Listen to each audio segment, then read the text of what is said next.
Our speaker is Eddie Ingram, and the topic is understanding the impact of grief.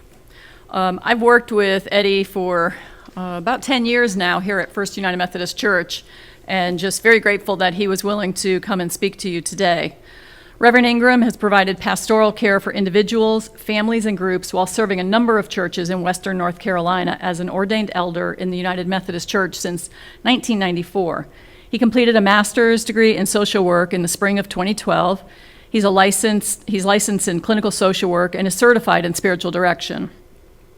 Eddie has significant experience working with individuals and groups in recovery from substance abuse, both in inpatient and outpatient settings, and has worked with individuals struggling with a variety of mental health issues, including bipolar disorder, depression, and relationship issues.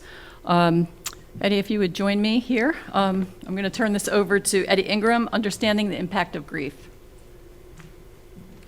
Thank you, Lisa, and thank you everyone who is tuned in today to be a part of this wonderful opportunity that we have, and all the hard work that it took for people to produce and make this possible during a really amazing, unusual time that we're experiencing as a society. So I'm honored to be a part of this experience, and I'm most appreciative for Lisa for encouraging me to participate in this way. And I have been in ministry for about 25 years.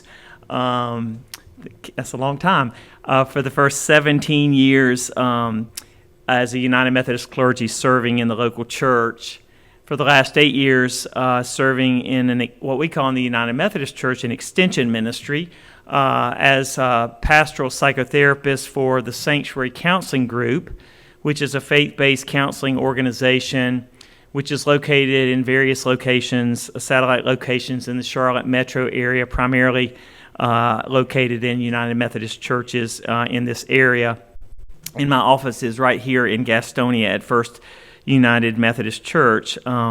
Through the years I've been working and serving, I have dealt with many layers of the impact of grief on individuals and families and communities.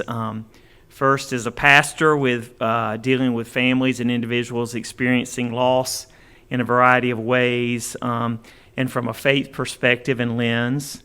And then attempting to, as I moved into a different type of ministry as a licensed clinical social worker, attempting to understand not only the spiritual dimensions of grief, but also psychological and emotional and sociological dimensions of grief and how that impacts us as humans and how it impacts actually the work that I do with people in counseling.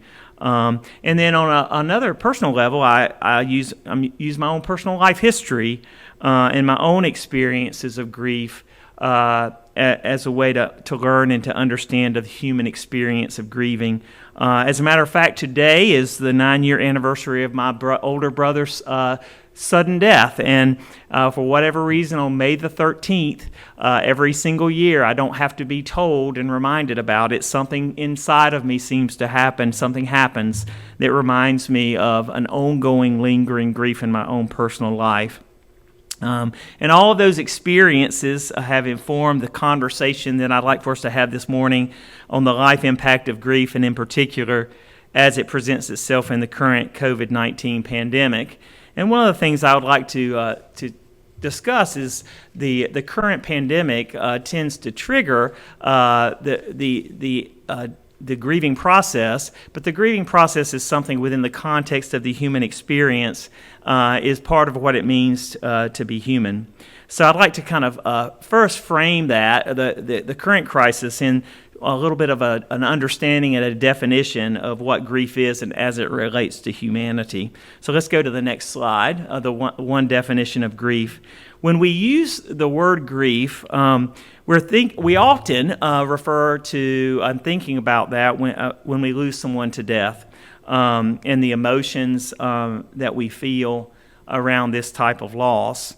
And that is certainly a definite understanding of grief that we are familiar with. But I would like to take into consideration this morning that this is an understanding of grief which does not necessarily is not all inclusive, and so we need to also take into consideration the levels and the dimensions of grief, which are ongoing in our life experience. So let's begin with that definition, that grief is the natural human response to loss and or change. Grief is the natural human response to loss or change. So it refers not only to death, but also in terms of the understandings of who we are as humans to life transitions and passages. Thinking about the idea that with any type of loss, and in fact any type of change, it somehow requires us, for lack of a better word, moving away from one place of life to another place of life, whether that movement be positive in our consideration or even negative. That transition in that passageway seems to create or require a certain experience or a response from we as humans to that process, which is how I'm identifying grief this morning, a period of adjustment, if you will, that is necessary to leave behind something in order for something new to be taken on. And that process requires a certain amount of grief. So let's go to the next slide. So in that context, just a good example today. Today is a webinar, okay? And I'm standing before a bunch of empty chairs, okay? This is weird for me, all right? It is awkward and strange and has created a certain amount of stress for me, okay? A certain amount, if you will, grieving what I expected to happen, what I was prepared for happen, to the reality of what I'm currently experiencing. I preached for 17 years, and I'll tell you that one of the greatest experiences is when you read in people's faces that they're getting what you're saying. And there's a great amount of validation for me and a sense of normalcy for me when that experience happens. But the times that I've preached in front of an empty room or very few, it's very difficult and very disconcerting for me because I feel that something is different. There's a sense of a loss, and it requires me to have a certain emotional response, okay? So, with that said, thinking about the definition we talked about what grief might be, we certainly understand that life, if grief is a response, a natural human response to loss and to change, then life continually creates change. Who was it that said, I don't know, that the only thing constant about life is change?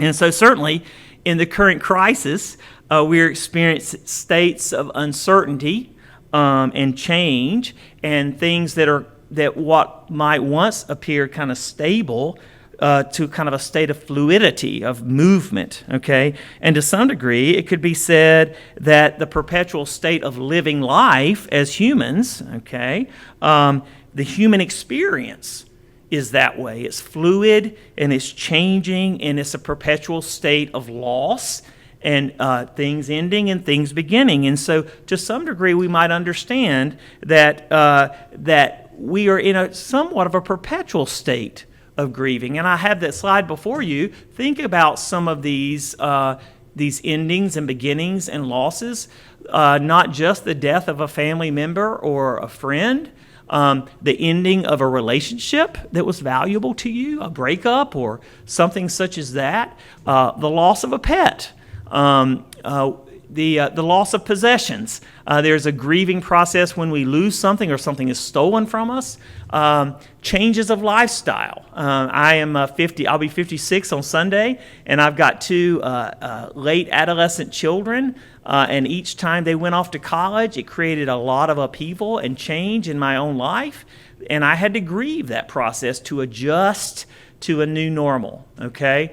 The loss of physical health, uncertain physical health diagnosis that we might receive through our life creates that grief response. The loss of youthfulness as a 56-year-old, the classic midlife crisis, the transition from life, most of life being ahead of us, to this reality that maybe most of life is behind us, and how that impacts the way that we respond to life. I wrote hair loss, and at 56, I'm not losing as much as I could be losing, but that could be a very significant grieving process. The transitions in living situations, moving, or the loss of financial security due to a recession or a crisis such as that. All of those things, which are the natural course of human living, create a grief response that we need to take into consideration. So let's go on to the next slide. And I would like to skip that one. Let's go to the next one, because that one's going to be reviewed a little bit later on. Thank you. All right, so let's talk a little bit about the complexity of grief, if you will. And as I said, when we have a grief experience, it's an incredible window of learning and opportunity to understand ourselves, not just about what's happening in the moment, but how we are responding the way we're responding. Okay, so there are some aspects of grief which are common to most people, right? And there are some natures of grief which are unique to each individual. So I truly believe that when we're considering the nature of grief, okay, it's not a one-size-fits-all conversation, because all types of loss and change vary in categories of severity and complexity. And making matters even more complex will be the premise that unique individuals respond to change and loss in a variety of different ways, okay? There are some responses to loss and change that are true for everyone to some degree, and there are other responses to loss and change that are unique to the individual. So whatever you might be feeling today in the current COVID crisis, and what someone you might know or be working with is feeling, is unique to you based on your unique life experience, okay? And so it might serve us well to understand why this is the case. Let's go to the next slide, okay? And so this is a cognitive behavioral understanding of our life schema. What is a schema? Well, I define that as the lens through which individuals understand the world and interpret their life, what's happening in front of them. Consider the idea that the way that you see the world is unique to you, and the way that someone else sees the world is unique to them. If I'm in my office and there are two people with me, and I hear a squeal of tires in a car accident out on the road, and we look out the window and we witness an accident, and the police officer comes in for an eyewitness account, the officer is going to get three different stories, okay? The same event, but three different perspectives and interpretations. I will see something that Joe didn't see. Joe saw things that Mary didn't see. Why is this the case? Because of the lens through which we not only experience the same event, but make sense of it, how we think, feel, and respond, is unique to who we are. And that's really an important, in my opinion, aspect to understanding the nature of the grief on our life experience. Let's go to the next slide. Here are three just general responses to grief that I like for us to consider. I was a chaplain at the Claremont Hospital one summer, and was with a family where the doctor came out and gave the news that their loved one had died, and it was a large family.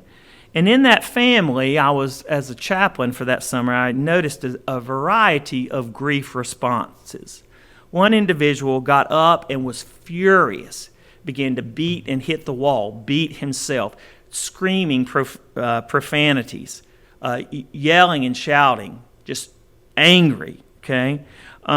Let's consider that might be what we respond, one particular response to grief, which would be fight. When faced with the emotions of loss or change, we become defiant and bold and active and aggressive, or whatever the words you want to use. Have you ever experienced that understanding of grief? Someone that you've known that has experienced a sudden loss or a loss of some sort or bad news, and they respond by just getting angry, okay? That's the fight mode, okay? That's just one example. Flight. Okay, the flight mode. What is that? Well, there was another woman in that room that day who, while a family member was getting furious and angry, just got up and ran, literally left the room, and was chased down by another family member. Just get away. Okay, and another family member chased after her. The flight mode. Okay, and still another who was there among the family who just basically checked out. Okay, and no emotion, just staring at the wall, the freeze mode. Whereas the flight mode is when faced with those emotions, the tendency would be to withdraw and run and escape. And the freeze, when faced with the emotions of change or loss, dissociate or just kind of numb out or have an out-of-body experience. Right? So that's a great example of there are some grief responses that are common for people, and then there are some that are unique to you, right? To your life experience, to your family of upbringing, how you were shaped to respond to life events, to your self-concept, to the expectations placed upon you, to your personality type, on and on. As you consider your own responses of grief and the grief of those around you, it's important to consider the unique ways that people grieve, right? The unique ways that we see the world. Let's go to the next slide. There we go.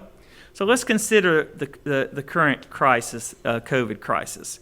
The current crisis and the change and loss it has introduced to some degree, whether it be individual or personal or societal or global or all of the above, as we know, okay? It has created a certain grief response as each person tries to adjust to the upheaval. But it has been my experience as a counselor that I have been amazed at the wide array of grief responses to the crisis. There is not a one-size-fits-all way that we respond to what's happening. Some people have been completely debilitated by the situation, nearly shut down to the point that they can't eat, they can't sleep, they can hardly function.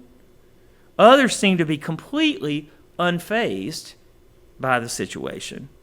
I certainly would conclude that there is no one response to the life impact of the grief for people. All right. Here are some things that, going back to the fight, flight, and freeze mode, I've experienced in counseling people furious, angry, and defiant.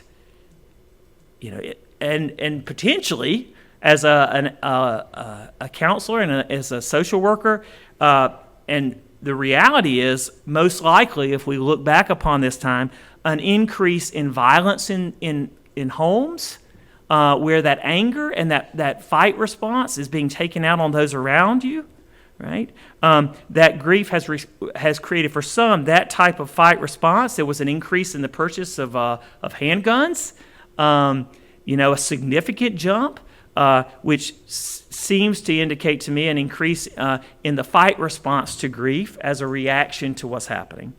There's the flight response. I've also experienced in counseling people who are just literally checking out, drinking too much to escape, or absorbed in distractions, or as if the gaming were not distracting enough, just completely overwhelmed and absorbed in online gaming or whatever. And to me, that indicates the desire to flee, to withdraw, right?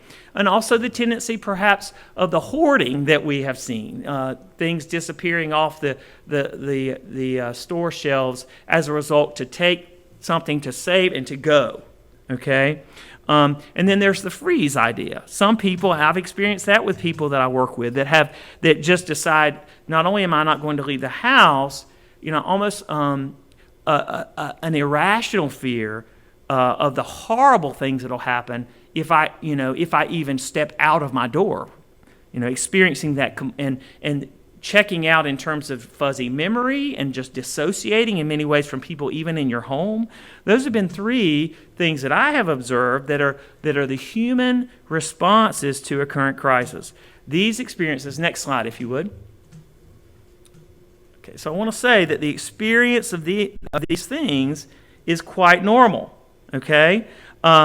And I say normal loosely because normal is relative to the human experience, okay? There's a motto that I talk about in therapy is that all feelings are okay, but all behavior is not, okay?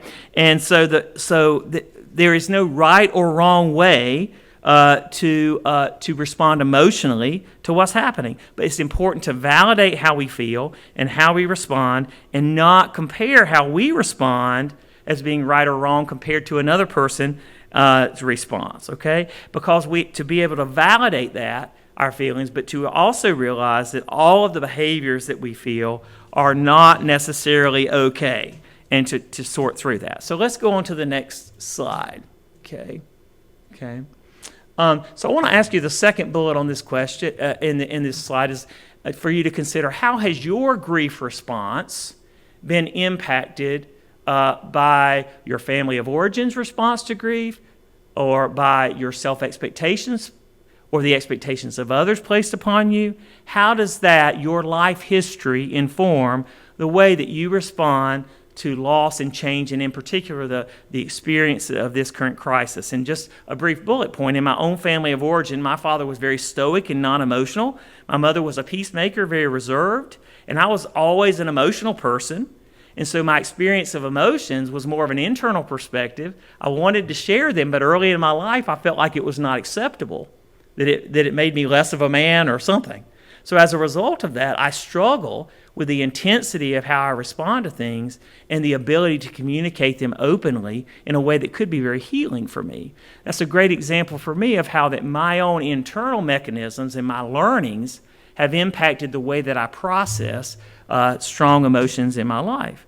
And I think that's important for all of us to take inventory of our life and ask ourselves at this time, how does my understanding of my life, the way I understand my thoughts and feelings, and the expectations I place upon myself or others place upon me, impact the way I respond to loss and change? Let's go to the next slide. Okay. And I'm going to briefly mention this because I'm sure that later on Russ is going to talk about trauma. I know he's talking about trauma, but the impact of cortisol, okay, which is the stress response that triggers certain reactions in our bodies. But suffice to say, since we're in the absence of more time, is that our bodies are designed during times of stress to produce cortisol, okay? And when cortisol is produced, it has a significant impact on our physical bodies. And it's designed to do that with the premise that once the threat is over, cortisol returns to normal levels, and the body is able to return to its normal functioning. But one of the great challenges with our current situation that we're dealing with is that the grief response is a fluid, ongoing process in our society, creating potentially an elevated cortisol level for all of us that is not just temporary, but continues on and on and on. And the physical implications of that on all of our other systems in our bodies can be quite significant if we do not determine how to better process what we're experiencing in order to get the cortisol levels to return to their normal functioning, to allow our bodies to have a chance to be healthy and to heal. Otherwise, our body begins to suffer physical ailments and mental and emotional ailments as a result of this raised cortisol level. And that's probably all I'm going to say about that today, and perhaps Russ can address that later on. So let's go to the next slide. Okay. Here are some of the impacts that you may or may not be experiencing during this time: anger, sadness, hurt, the vulnerability, perhaps feeling out of control. Okay. Perhaps you've experienced what Elizabeth Kubler-Ross is in her Cycles of Grief talks about: denial. This idea that an inability to completely grasp something, and so the ability to kind of pretend or to, in our minds, create the idea that it's not really happening. Perhaps the brain's ability to cope with whatever's going on. Symptoms of depression.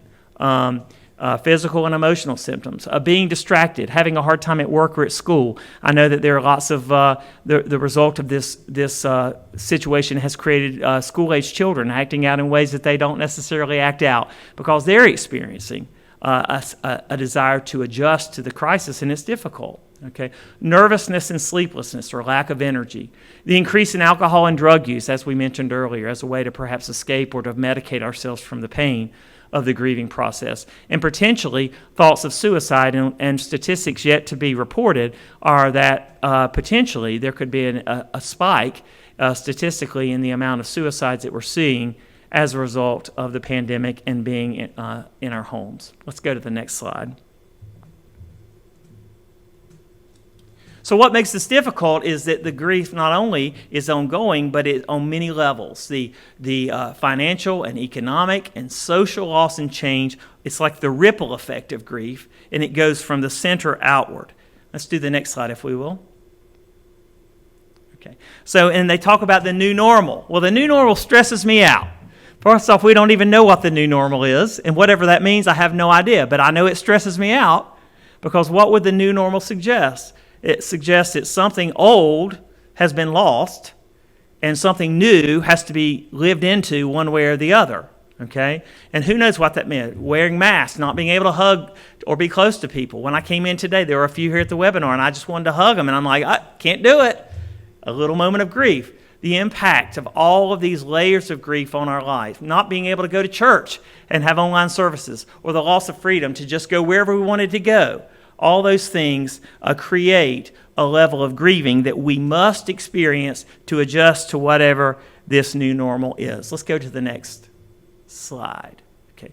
So on a deeper level, what is at stake for us? Well, what's at stake feels like a loss of a sense of identity, certainly a loss of routine, a loss of our social networks, a sense of meaning and purpose that we place on life, and a loss of a sense of security. And all of these things are being triggered in some ways, right? The grieving process with deeper senses of where we place our identity and our value as people, which contributes to the grieving process. So what about you? I'd like for you to consider, how is this impacting you in this time? Let's go to the next slide. Okay, we're going to quickly move through this, but Kubler-Ross's cycles of grief, they used to call this stages of grief, which would suggest that it's a linear progression to get to this ability to accept the reality of a situation. It's more of a cyclical understanding that all or some or multiple at the same time of these experiences can happen over the course of a grieving process as we adapt to moving into a new period of change. And I'm not going to spend too much more time on that because I would like to move to the next slide and talk a little bit about how we handle that. Next slide, please. Next slide, please. Thank you. Okay. And let's go to the next one. Okay. I'd like to pull a little bit on the last few minutes and then and take any questions from you. As a person of faith in my own faith tradition, I want to pull on this as simply as a guide for us to consider the idea of sackcloth and ashes. Well, what was sackcloth and ashes? Well, in the Judeo-Christian tradition of faith, it was recognized that during times of grief, it was impossible to expect someone to function as usual. And so it was a time where in the Judeo-Christian Bible that we were challenged, where God commanded for there to be a set-apart time to put on sackcloth and ashes. And it was a time where the rules were suspended. All the laws that might be normally required of someone were suspended to give that person time to heal and to grieve so there could be a return to a normal way of life. And during that time, it was also, as you wore sackcloth and ashes, everyone else in the community saw that that person was grieving, and if that person is grieving, I can do not get my hands in their life. Allow them the time and the space to heal. And from my own faith tradition, that's significant because I believe that often in our society, it is very difficult for there to be a set-apart time, whether we give it or others give it to us or not, a set-apart time to allow ourselves the ability to suspend the normal rules and the normal way of life, to allow ourselves to feel what we feel in order to heal. Because often the world just keeps rolling right on fast, and then we feel like that our emotions kind of got left behind somewhere. So I'm going to suggest to us that as far as in terms of what we might do, to ask you this question: how might in your life you might suspend the rules during times of grief and loss and adjustment to loss and change, to suspend the rules, to give yourself permission to feel what you feel in order to heal, in order to return to whatever the new normal way of life might look like. Let's go to the next slide, please, Celeste. Thank you. Okay, so here's just some things for you to consider, okay? To understand during a season of sackcloth and ashes that all feelings are okay, but all behaviors are not. To allow yourself, even if it has not been something that you are accustomed to doing, allow yourself to feel and acknowledge your feelings as being acceptable, okay? And at times to challenge your feelings when the feelings tend to create distortions that make it difficult for life. The other thing I would like to consider is how we might keep things simple, to take care of the basics during a time of grieving. And when the basics, I mean when I work with people who are experiencing grief, to consider nutrition and exercise, to have realistic expectations. Perhaps take the expectations down to today or even the next hour. What can I do for me today? Or what can I do for me in the next hour that will take care of me? To move the expectation level to more of a present moment that feels more doable and something that can be accomplished perhaps. To take the pressure off of ourselves and others.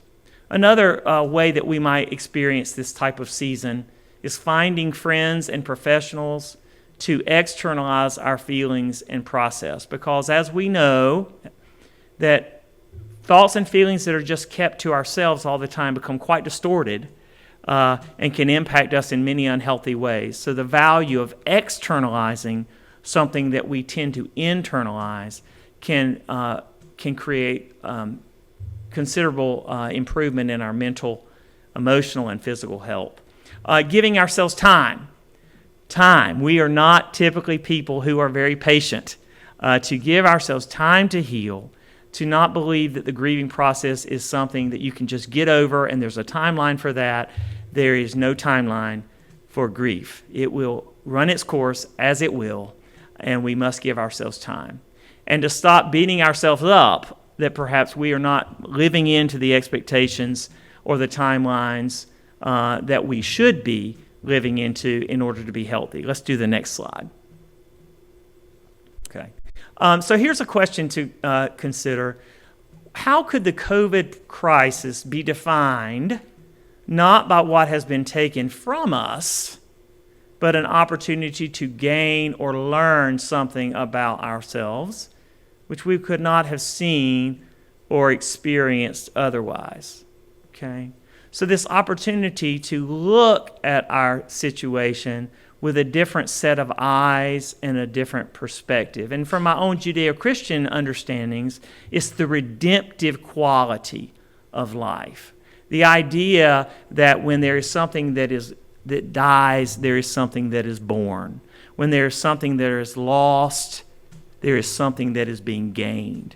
This idea that the fluidity of the grieving process is the assurance that on the other side of the grieving process, there is something redemptive, something restorative, something positive that is given birth, even if we cannot see it or feel it or understand it in the midst of our despair. There is something that is happening outside of our ability to grasp it that is redemptive.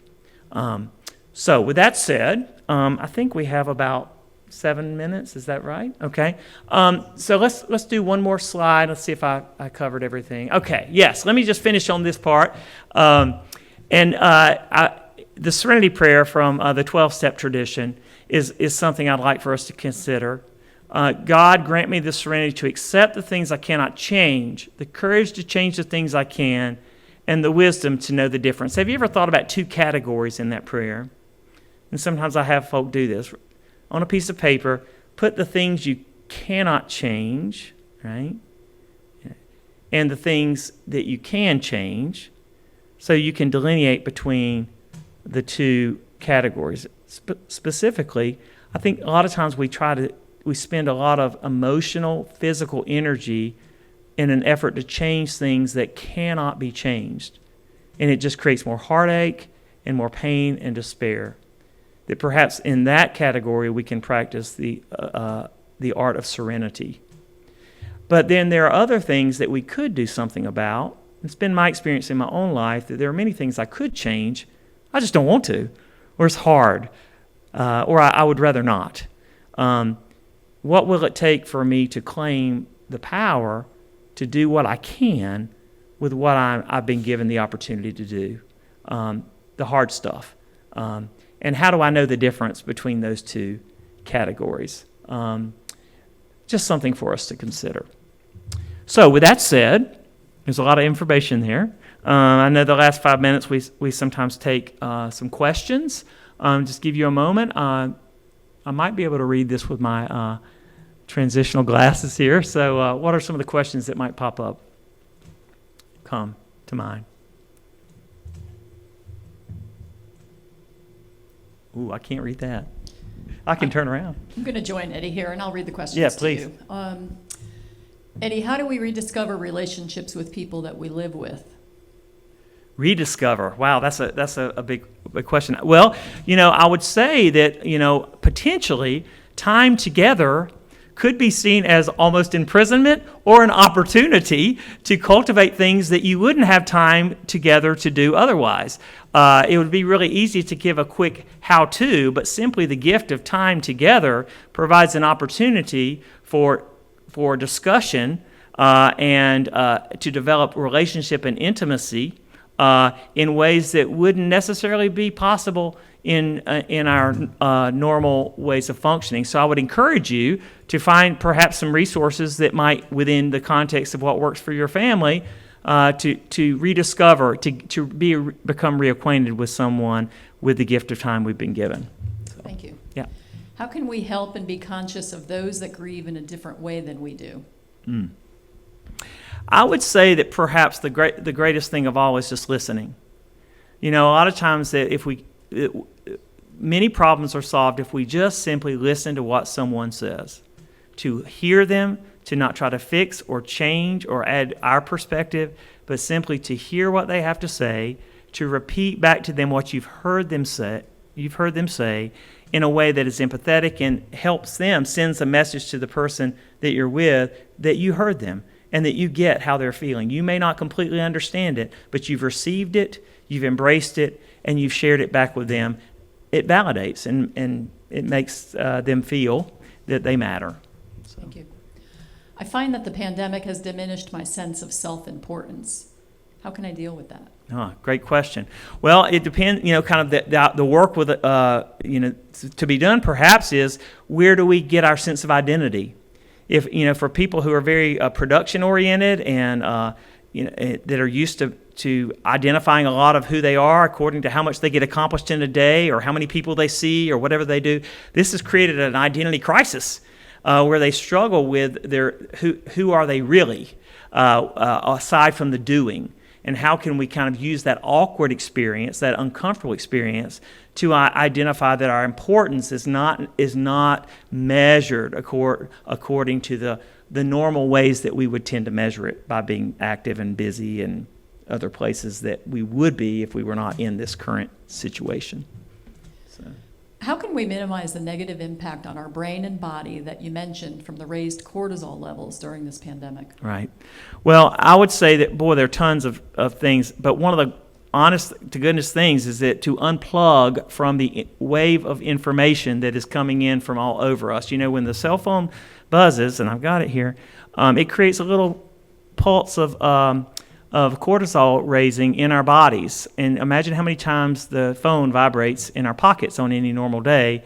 suggesting that our cortisol levels are elevated all the time, even in normal times. So I would say to you that that one of the ways I have found in my own life at least is developing some contemplative and meditative practices where we completely unplug from the things that we're being flooded with in order to breathe, to reflect, to focus, to pray, in order to cleanse ourselves and to pay attention to what's happening on the inside of who we are. So.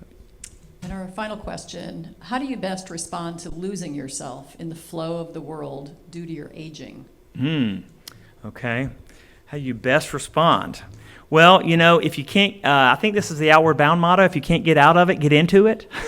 The inevitability of aging is true for all of us. So how do we begin to, instead of living as if we need to go back and focusing on what was lost, what are the new opportunities and things that the aging process brings to us? I would like to believe that wisdom is one of the things it brings to us through life living long enough that we can embrace and begin to live into that we couldn't have lived into in previous stages of life, to be able to see opportunities that open up even as other opportunities close.